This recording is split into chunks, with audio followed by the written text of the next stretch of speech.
hablando de normas y de modelos que se han construido sobre una realidad muy rígida. El estar, cómodos con nosotros mismos sin necesidad de querer representar algo, porque detrás de esa representación siempre hay algo que fue mal educado, que tuvimos algún tipo de trauma. ¿Ya? Claro. Me cargan los gurús, ¿ya? O sea, yo cuando veo a alguien que se cree gurú, salgo corriendo porque me genera tremenda desconfianza. En el fondo, esas representaciones que nos llevan a querer cosas tienen mucho que ver con estas imposiciones sociales.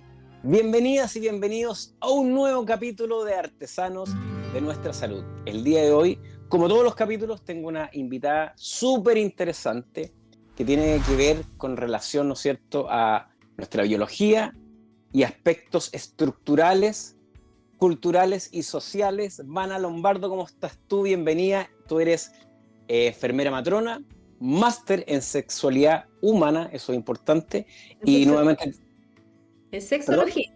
Máster en sexología. sexología. ¿Cuál es la diferencia? La sexología es una ciencia, es una Ya, disciplina científica. Entonces, es una disciplina científica que estudia desde la ciencia la sexualidad humana. perfecto. Muy interesante. Ya comenzamos. Nuevamente te doy las gracias por este tiempo.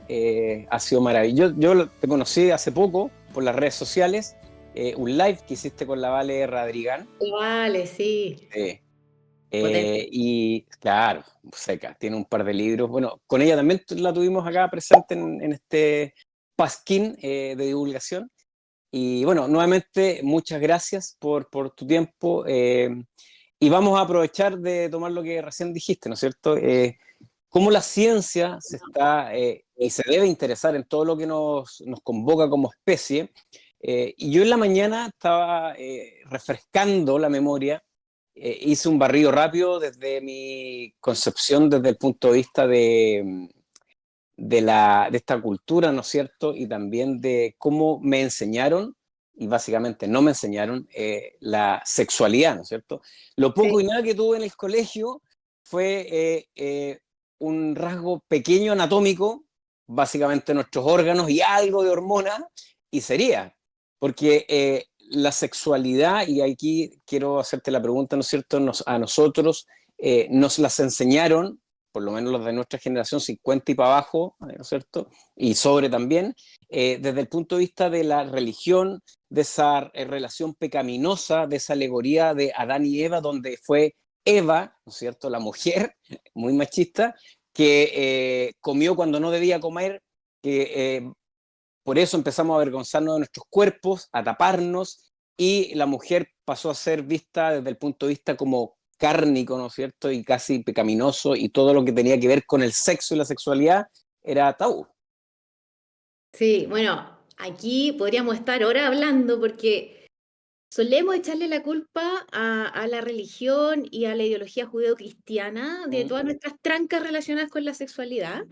Y yo diría que en parte sí, pero si uno empieza a analizar el sexo, conceptos como el sexo, el erotismo y cómo nos vinculamos con el cuerpo desde la antigüedad, desde el inicio de nuestros tiempos, y cómo ha sido la evolución, incluso desde la época de las cavernas, hasta pasando por la antigua Grecia, eh, las ideologías filosóficas del hedonismo y el estoicismo, y muchas otras etapas de alguna manera de más represión moral y otras de más apertura, con una vivencia distinta en distintos lugares y culturas. Yo te diría que, claro, por un lado la sexualidad tiene un aspecto que es inherente a nuestra especie, y por otro lado está muy permeada por la cultura. Entonces, claro, por un lado tiene que ver con el tema religioso, pero también estamos constantemente permeados por nuestras experiencias, nuestras vivencias, también por las ideologías que nos convocan y lo que nos rodea, digamos, en nuestros espacios de vivencia tanto personal, familiar y qué sé yo. Entonces, eh, sí concuerdo contigo en que se nos ha hablado de sexualidad y hemos aprendido desde un enfoque muy reduccionista. reduccionista a lo que es el sexo, reduccionista a lo que son las prácticas sexuales. Y de alguna manera hay muchos autores que hablan de esto, muchos autores que hablan de esto, desde filósofos hasta sociólogos, antropólogos.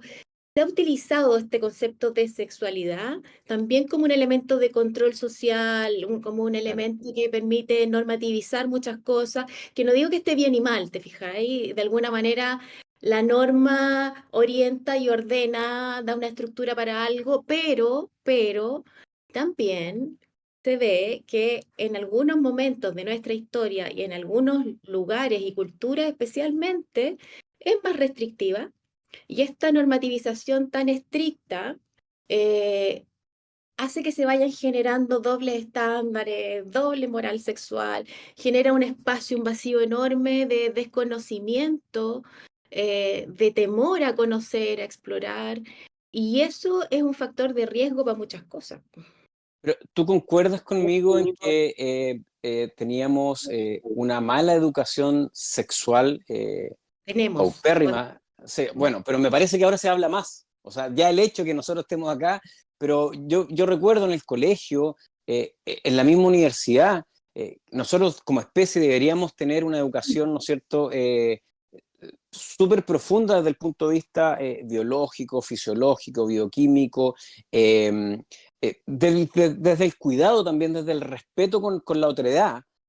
Pero básicamente nosotros nos hemos tenido, nosotros yo me refiero a los machos, ¿no es cierto? Nos hemos tenido que desconstruir como mal nos educamos, porque, por ejemplo, y perdón por ser autorreferente, pero soy el único de este género en este momento acá, prácticamente la sexualidad la fuimos entendiendo y aprendiendo, bueno, Germán también que está escuchando, eh, en la calle, con los amigos, con la pornografía.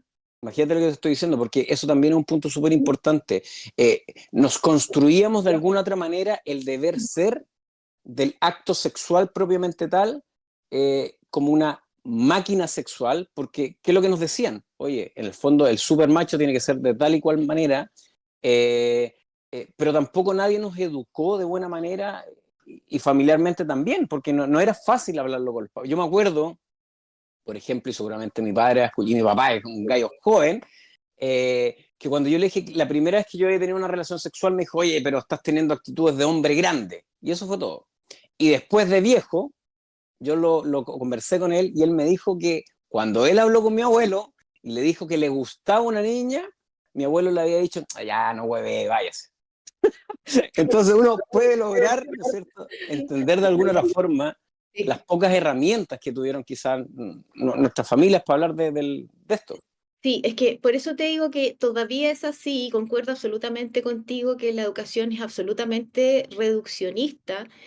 Y cuando te digo que es peligroso, te digo porque siento que no siento, estoy convencida y sé que no es suficiente con que se limite a conocer la neurofisiología, por ejemplo, de la respuesta sexual. Yo hago clases de esto en la universidad y afortunadamente tengo la posibilidad de hacer clases en carreras de pregrado del área de la salud, cosa que yo no tuve la oportunidad. O sea, como Claro, dices tú, ¿no? Esto como que se nos pasaba así muy, muy por encima y después te veis como profesional teniendo que enfrentar situaciones complejas con lo poco que aprendiste. Entonces deja un vacío muy grande, comprendiendo que la sexualidad es una supradimensión. ¿Qué quiero decir con esto? Que permea toda nuestra existencia como seres vivientes, como seres sexuados. No refiere exclusivamente al sexo, no refiere a nuestra identidad sexual o de género. Hay gente que distingue entre sexo y género. claro. El Eh, sexo, perdón, el sexo asociado a lo biológico y el género malo cultural puede ser. Claro, a una construcción más cultural, pero la identidad es lo que se va construyendo, ¿no? Entonces, luego vienen preguntas que te dicen, bueno, pero ¿qué es esto? ¿Esto es heredado? ¿Esto es genético? ¿O esto es social o es cultural o lo aprendemos? Bueno, es que ni lo uno ni lo otro. Claro. Es una mezcla de muchas cosas que nos constituyen como seres sexuales y sexuados desde incluso antes de nacer, y yo te diría que incluso queda un legado después de la muerte, ¿no? Porque de alguna manera heredamos un legado ancestral, hay una historia ontogenética en relación al hecho sexual humano que nos va constituyendo aquí y ahora como seres sexuados, que de alguna manera también en nuestra interacción relacional, en el momento en que vivimos, también nos vamos reconstruyendo, deconstruyendo, ¿te Claro, fijáis? Estamos en constante evolución. Desde ese lugar yo tengo una mirada mucho más constructivista, por decirlo así, y humanista, en términos de que estamos en constante cambio en la medida que nos relacionamos con un entorno, con personas. Somos seres absolutamente relacionales. Entonces, cuando miramos la sexualidad solamente y nos enfocamos en un elemento, ¿ya? Dejamos un vacío tremendo y ese vacío tremendo obviamente genera curiosidad y no solo curiosidad, una necesidad de buscar, de aprender y eso se llena con elementos que no siempre son los más positivos cuando no hay un acompañamiento como debiera ser, como para ir descubriendo de manera segura, por un lado. Y por otro lado, que te permita establecer límites de relación y de autocuidado, ¿ya? O sea, Cuan- se habla mucho de la prevención del abuso, por ejemplo, ¿ya? Y que hay que hacer educación sobre el cuerpo para prevenir el abuso, entonces ten cuidado con tu cuerpo es tuyo, aquí y allá. Pero nos quedamos aquí, en la cabeza, nos quedamos en comprender que eso es importante, pero finalmente el llevarlo a una vivencia integral en nuestra corporalidad es otra cosa. claro, claro. Cuando tú hablas, dijiste recién, tener una sexualidad con cuidado, con el cuidado propio. ¿A qué se refiere ese cuidado? El cuidado no obedece necesariamente a la prevención de riesgos, sino que el concepto del cuidado en sexualidad, para mí como sexóloga, implica una mirada mucho más amplia que tiene que ver con el poder de decidir, ¿ya? Y el Perfecto. poder de decidir sobre tu cuerpo de manera autónoma, pero también en un contacto íntimo relacionado con lo que está pasando alrededor mío. Es decir, soy consciente de mi cuerpo, soy consciente que tengo límites de mi corporalidad, pero también estoy en contacto con otros, puedo decidir sobre mi cuerpo, me relaciono con otros, podemos establecer consensos, acuerdos, qué sé yo, ¿no? Entonces, vemos como en el día a día suceden cosas, por ejemplo, situaciones de acoso, situaciones de Mm, abuso, ¿no es cierto? O transgresiones de límites, incluso en vínculos estables, ¿no es cierto? Donde no existe una conciencia ni siquiera de lo que me gusta, de lo que yo claro. quisiera, de lo que quiero explorar. Y no te estoy hablando solamente de lo erótico, te estoy hablando incluso en términos más emotivos, afectivos, qué sé yo, ¿no? Entonces, son elementos que son complejos, pero que están profundamente arraigados a nuestra existencia. Pero no tenemos conciencia, no sabemos cómo identificarlos, cómo gestionarlos, ¿te fijáis? Cuando, tú recién estabas hablando y yo estaba pensando, ¿no es cierto?, reflexionando en que existe una normalidad, una sexualidad normal. Eso tiene que ver con, tú lo dijiste, ¿no es cierto?, con el espacio íntimo, con mi cuerpo y yo cómo me relaciono con el entorno y ese entorno cercano son nuestra pareja, ¿no es cierto? Y bajo ese prisma, ¿existe una norma de la sexualidad?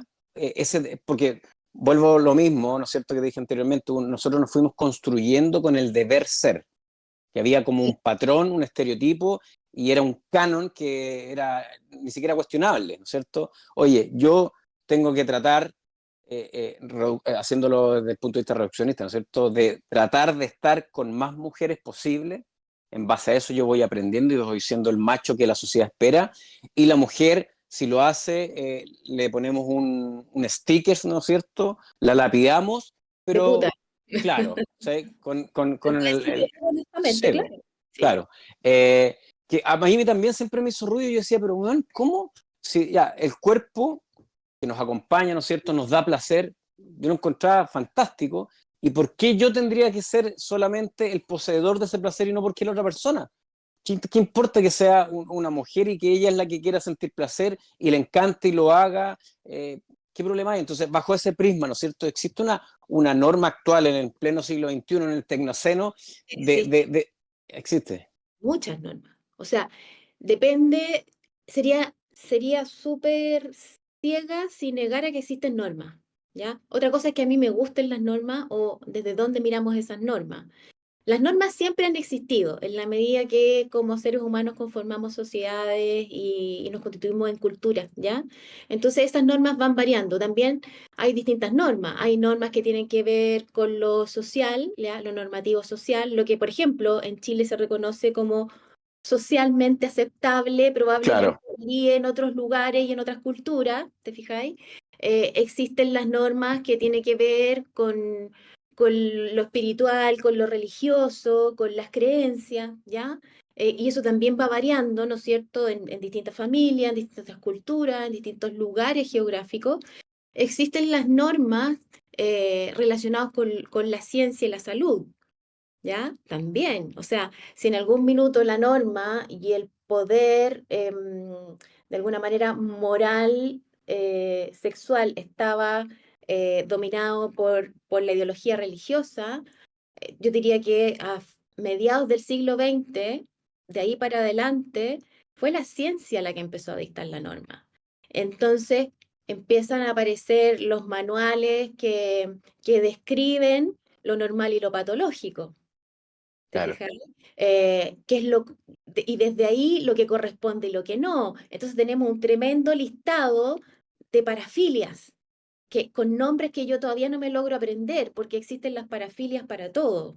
Digamos que la parafilia refiere a el objeto sexual o lo que se desea, que es un elemento no tradicional, o una persona o un objeto no tradicional, mencionando como lo normal el desear el sexo opuesto. Mira lo que te estoy diciendo. O claro, sea, estamos hablando de normas y de modelos que se han construido sobre una realidad muy rígida, heteronormativa, ¿no es cierto? Donde centra al hombre como el que es el capaz de gestar, ¿no es cierto?, su placer y además decidir sobre el placer del otro, lo que decías tú, ¿no? Que además les pone una tremenda mochila encima de tener que cumplir. claro, Y por otro lado, a la mujer, más como un objeto de placer que como un sujeto capaz de decidir sobre su propio cuerpo. claro. Y desde ahí todas las normas tienen que ver con eso, ¿no? Como con relaciones que tienen que ser de una manera determinada, es tremendamente rígido, o sea, a mí me llegan a la consulta muchas consultas que tienen que ver con eso, con que en el fondo, si yo no deseo como se supone que tengo que desear, es que tengo un problema. Y muchas personas necesitan que uno les reafirme que no tienen un problema para poder sentirse seguros. ¿Qué decir de las disidencias, no? Hablando de disidencia, en el fondo, todo lo que queda fuera de esa norma Esa rígida. normalidad tan estructurada, ¿no es cierto? O sea, la diversidad de cuerpos, la diversidad de gustos, de prácticas sexuales, la diversidad de maneras de vincularse con otros, las relaciones abiertas, por ejemplo. ¿Te fijáis? Entonces, siento que de alguna manera la deconstrucción también debiera pasar para todos, para todas y todes, en el sentido de abrir la cabeza, ¿no? Y mirar desde un prisma un poquitito más amplio, porque la realidad es esa. Y Sin lo que, embargo, la norma no, te, no, te perdón, dale, dale. no, eso, sin embargo, la Bien, norma te limita. claro. Y es bien extraño porque cuando hay personas adultas inmersas dentro de una sociedad, pero que llegan de alguna otra forma a un consenso, ¿no es cierto? Y no le están, esta frase tan típica, ¿no es cierto?, haciendo daño a nadie, uno puede hacer lo que quiera. Y más aún, ¿no es cierto?, de decidir lo que tú dices con nuestro cuerpo por medio de él, el placer que quiero sentir yo, el placer que quiero hacer sentir al otro. Eh, y hasta el día de hoy, y seguramente van a pasar muchos más años, ¿no es cierto?, seguimos opinando sobre, primero, la estructura, esta corporalidad del otro, ¿no es cierto?, y también de la práctica que hace con ese cuerpo el otro. Y creo que si bien las redes sociales, Instagram y todas estas cuestiones son tan fantásticas, nos permitió conocernos y estar hablando de esto, divulgarlo, pero al Sí, mismo tiempo generan esta otra no normalidad, esta otro deber ser desde el punto de vista corporal que se está sucediendo, ¿no es cierto? Yo trabajo también con otros sapiens y sobre todo mujeres, cuando dicen, no, es que yo quiero lograr eh, ese cuerpo. sí, Y yo le digo, ya, perfecto, pero es que, ¿qué hay detrás de ese cuerpo? ¿Cuál es la necesidad de tener eso? Porque a lo mejor es como cuando alguien dice, no, yo quiero tener $1 millón y quedo tranquilo, pero cuando tengo $1 millón voy a querer tener el otro. Entonces, el estar cómodos con nosotros mismos sin necesidad de querer representar algo, porque detrás de esa representación siempre hay algo que fue mal educado, que tuvimos algún tipo de trauma por alguna relación quizás no normal desde el punto de vista del respeto, etcétera, etcétera. Entonces, ¿qué piensas tú y cómo lo ves en tu consulta el tema de las redes sociales y cómo eso influencia quizás negativamente en el querer ser, el deber ser de un cuerpo determinado? hola, Ahí se fue, pero ahí hola, hola, volviste. hola. Ya, no Sí, sé, yo te escucho, ahí sí. ya, perdona, no sé qué me No, no, caí. ¿me escuchaste lo que dije? Espérate, me quedé hasta que me decías en el fondo cómo las representaciones que se pueden Eso. generar, digamos, sí, hasta me quedé hasta el tema de las representaciones y me quedé reflexionando sobre eso. Claro, en el fondo, ¿cómo está en la actualidad está el tema de las redes sociales? Genera un querer ser ideal de un cuerpo X, ¿no es cierto? Y que si no pertenezco a eso, quizás yo también arranco de esta relación conmigo y con el otro desde el punto de vista corporal, porque quizás no me siento segura o seguro o segures, ¿no es cierto? Porque no estoy cumpliendo el canon imaginario, ¿no es cierto?, que me está entregando este aparatito. Sí, pues que mira, una cosa va de la mano de la otra y tienes mucha razón. De hecho, las representaciones tienen que ver con, no quiero decir una fantasía, pero es un elemento abstracto que nace de nuestra mente, de nuestra estructura, de nuestro córtex, por decirlo así. Mm, Y eso guarda relación con nuestras experiencias, con lo que hemos aprendido, con lo que nos permea desde afuera. Entonces, claro, hace mucho rato que vivimos en una cultura donde tú me decías antes, ahora podemos hablar, se habla mucho más de sexo y de sexualidad. Sí, pero ¿desde dónde? O sea, hay que tener mucho cuidado y hay que tener un ojo bien crítico desde dónde yo me paro o quién me está hablando, si me está planteando, por ejemplo, una norma, una máxima, una verdad, por ejemplo, o me está llevando a reflexionar sobre un tema y me está invitando a romper el molde. ¿Fija? mm, Entonces, yo siento que hoy día lo que se da mucho son muchos tips, ¿ya? claro. Me cargan los gurús, ¿ya? O sea, yo cuando veo a alguien que se cree gurú, salgo corriendo porque me genera tremenda desconfianza. O ¿Sabes? sea, Perdona, un paréntesis. ¿Sabes por qué el tema de los tips? Y yo también lo veo en el tema de la comida, el ejercicio, etcétera. Porque estamos, creo yo, en busca de ese ideal que tenemos es que, grabado a fuego acá. cosa, dame lo que Claro, necesito claro. para tener ese ideal.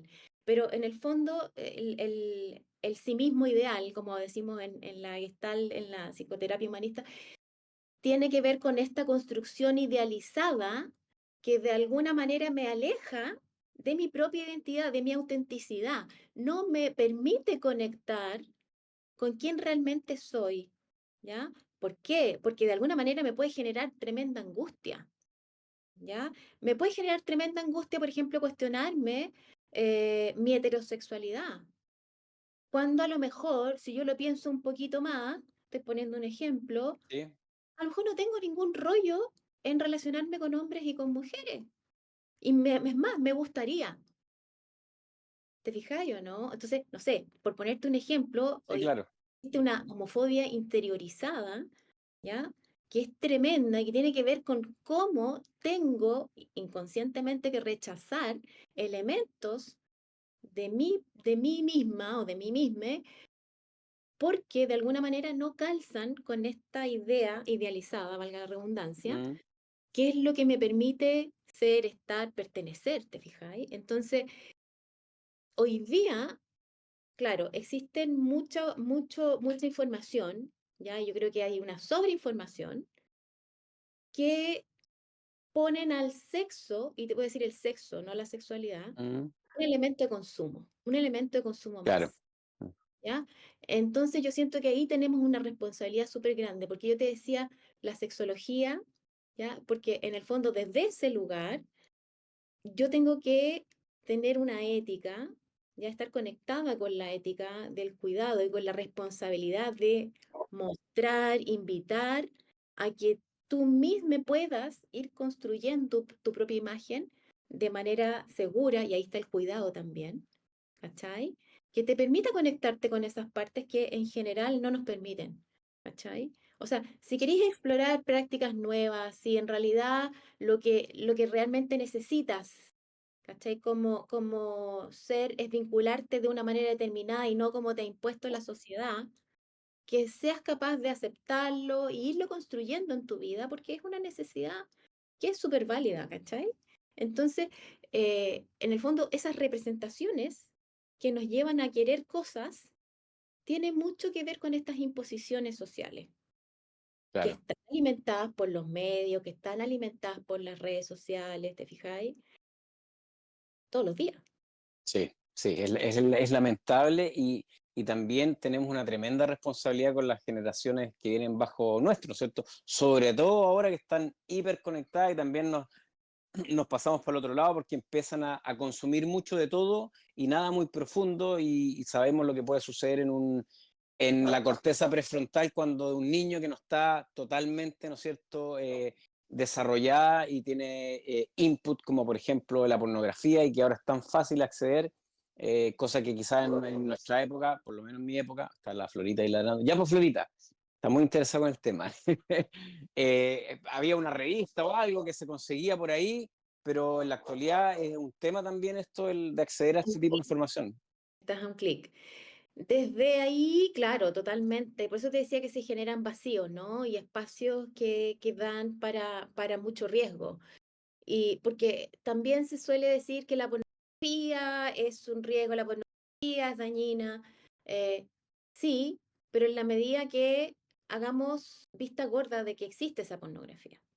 Es decir, Claro. no estoy diciendo que les tengamos que enseñar a los niños en los colegios a ver pornografía. No, no, no es eso, sino que tengo que tener conciencia que existen pornografías, ¿te fijáis?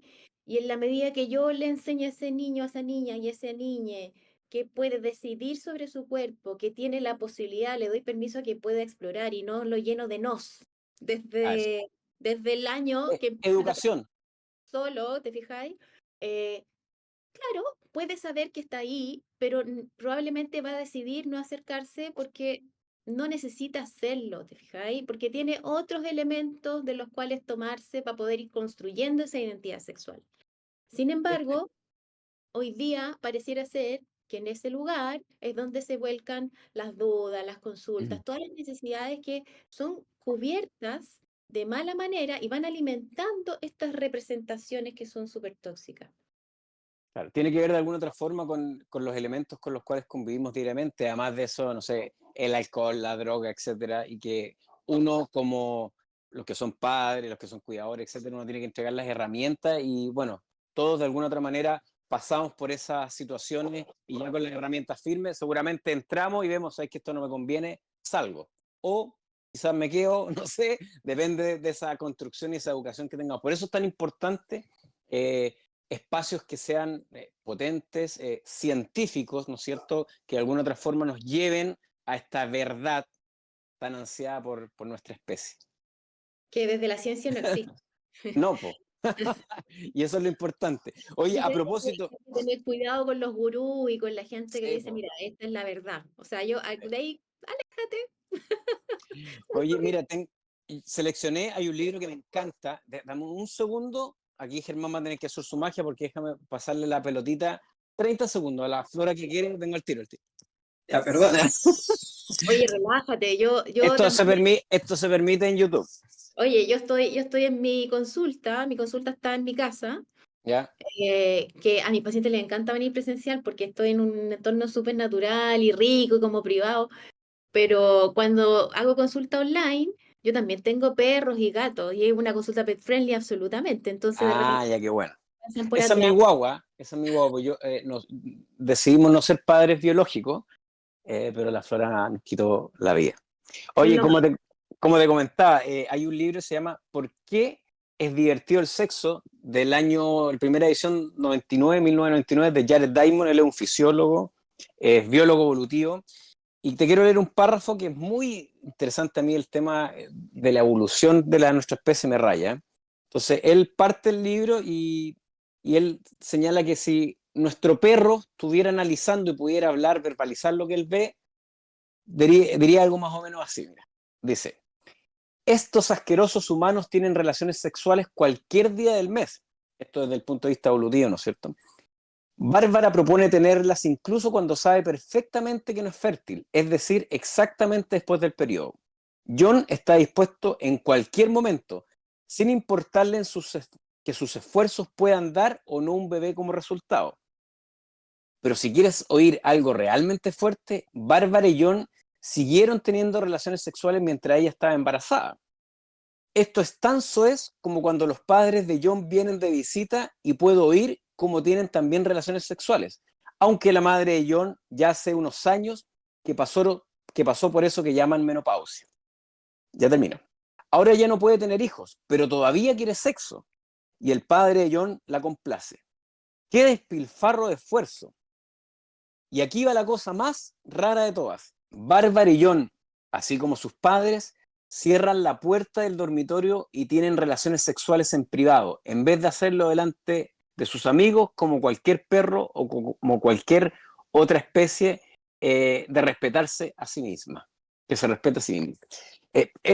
La tesis del libro es básicamente eso, que dentro de los mamíferos, ni siquiera de todas las especies, nuestra sexualidad es extraña, ¿no es cierto?, en este devenir filogenético, desde homínidos, ahora nuestra especie. Tenemos sexo por diversión, que es maravilloso. Tenemos sexo escondido. El periodo de la hembra, ¿no es cierto?, se puede ocultar, etcétera, etcétera. Desde el punto de vista evolutivo también es especial nuestra sexualidad. es que, claro, más que raro, yo te diría que es especial, es particular y es único, ¿ya? Y es bien bonito cuando uno hace esta retroflexión desde el punto de vista filogenético y ontogenético del hecho sexual humano.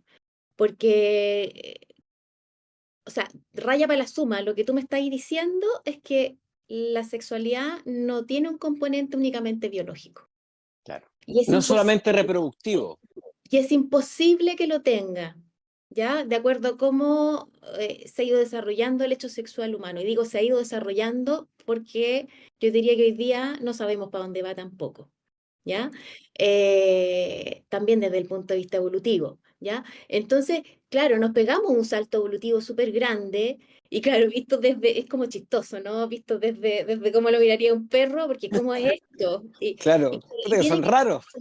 como raro. Y tiene que ver con estos componentes que se fueron desarrollando hace muchos, muchos, muchos, muchos años atrás, con el desarrollo del neocórtex, ¿ya? Y con la suma de elementos desde ahí, ¿ya? Que fueron haciendo que nuestra respuesta sexual, básicamente es como respondemos a un estímulo que se nos representa como deseable o erótico, es única, po.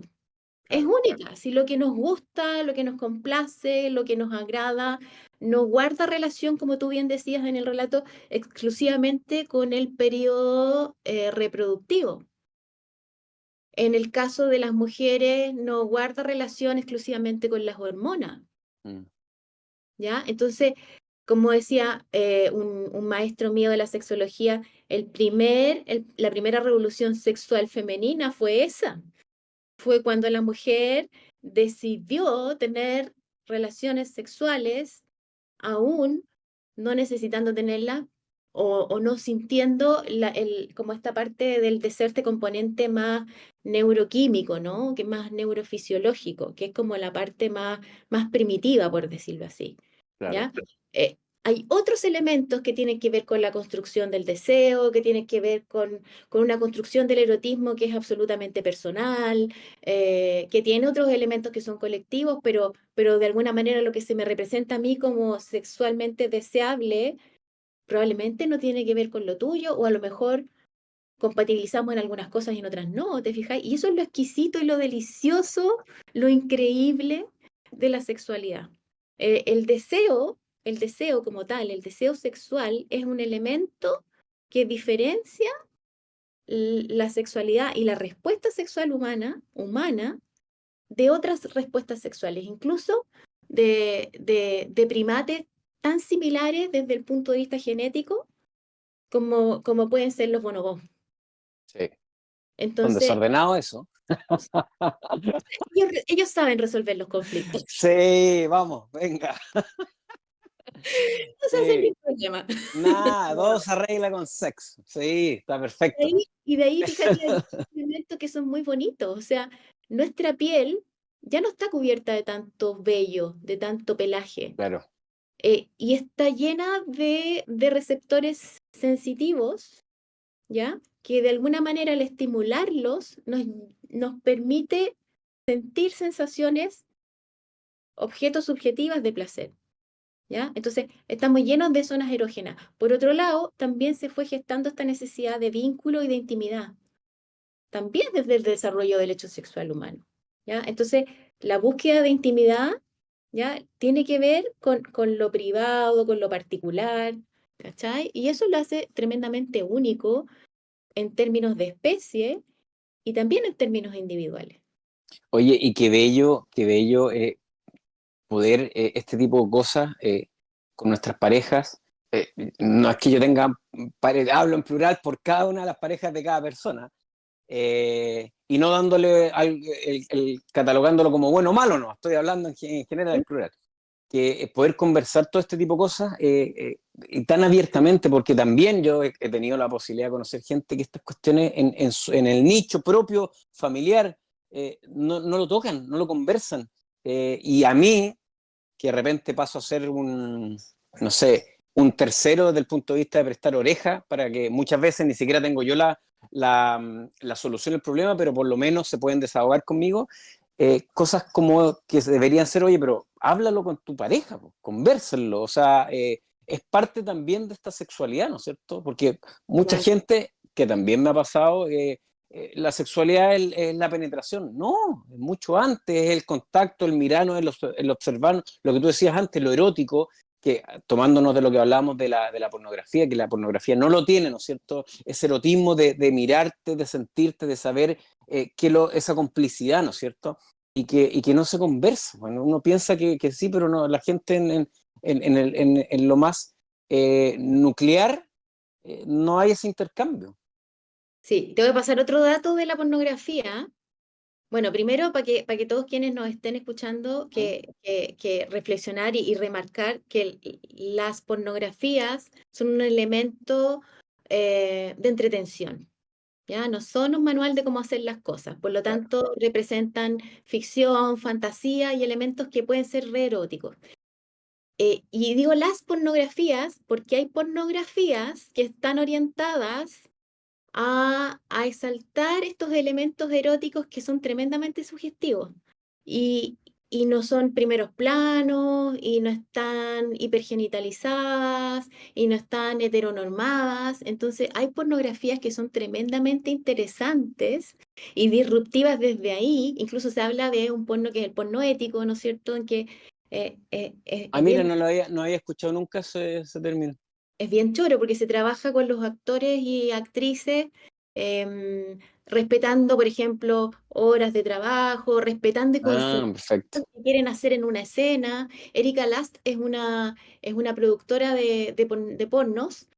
Y una vez vi cómo gestaban una escena de una orgía y era súper interesante cómo entre los actores y actrices iban conversando entre ellos para poder armar el set sobre lo que les gustaba, lo que no les gustaba, qué querían hacer y qué no, hasta dónde llegaban. Entonces, después las escenas se van armando en base, y ahora voy a llegar a tu comentario, a un espacio de conversación.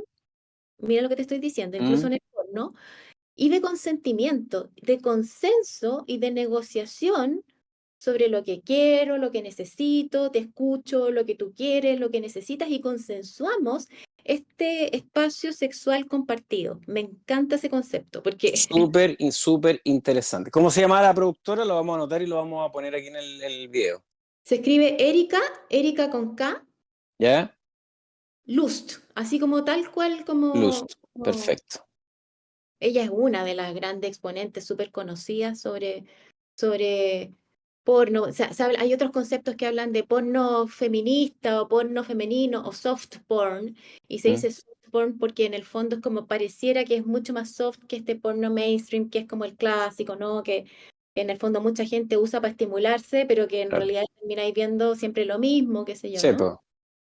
Y Eh, ojo, no tiene nada, desde mi punto de vista también, y no poniendo ni bueno ni malo, es cómo tenemos sellada la azotea, ¿no es cierto? Y cómo ha sido nuestro aprendizaje, porque es muy distinto, es lo mismo que fumarse un pito más cuando tengo 50 años que cuando tenemos 12 años, exacto. ¿cierto?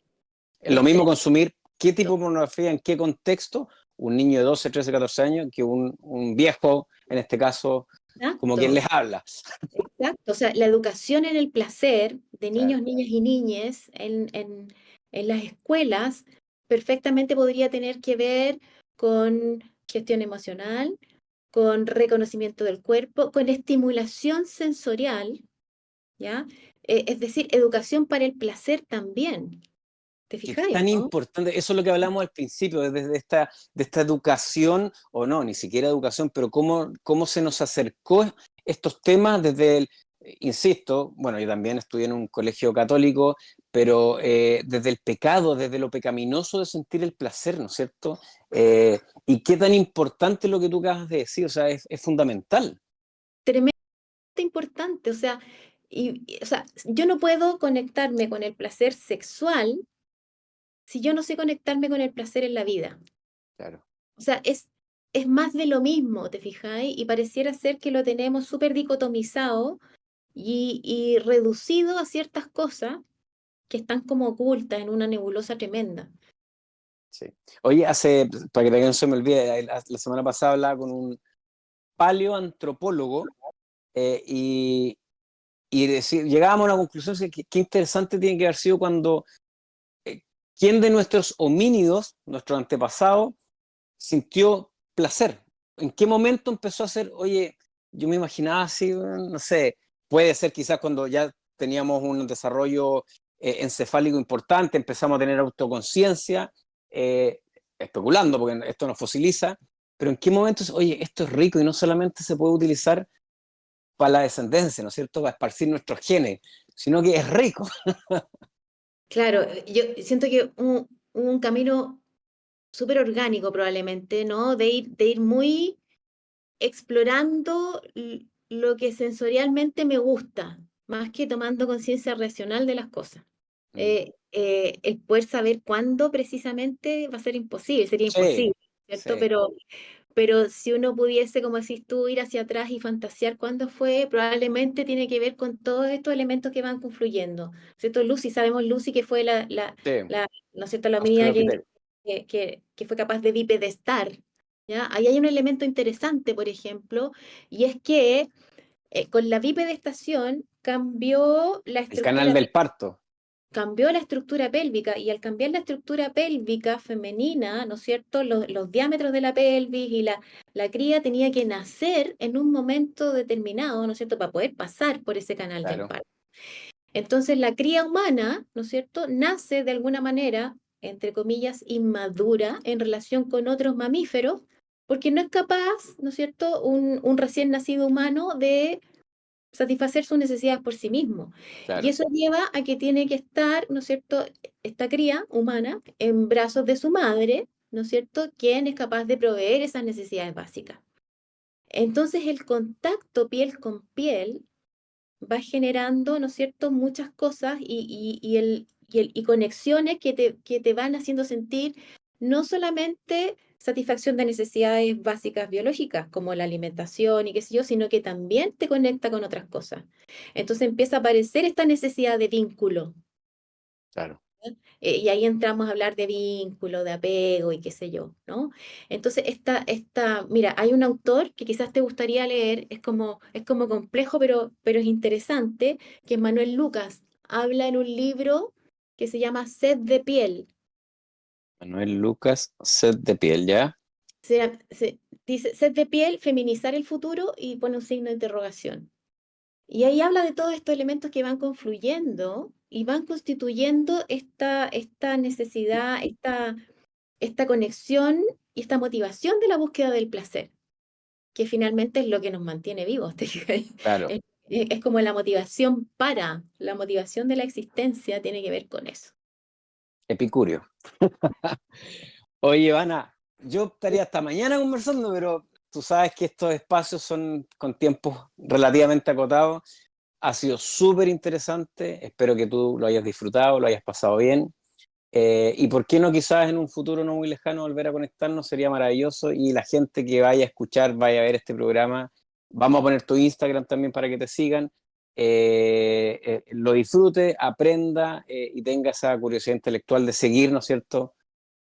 Me ha, Aprendiendo, valga la redundancia. Me ha encantado porque creo que son temas que son tan importantes de reflexionarlos, de buscar más, de conectarnos también con quienes estamos siendo. Son temas que no puedo o no, uno no habla todos los días. En No, el diario uno habla de otras cosas.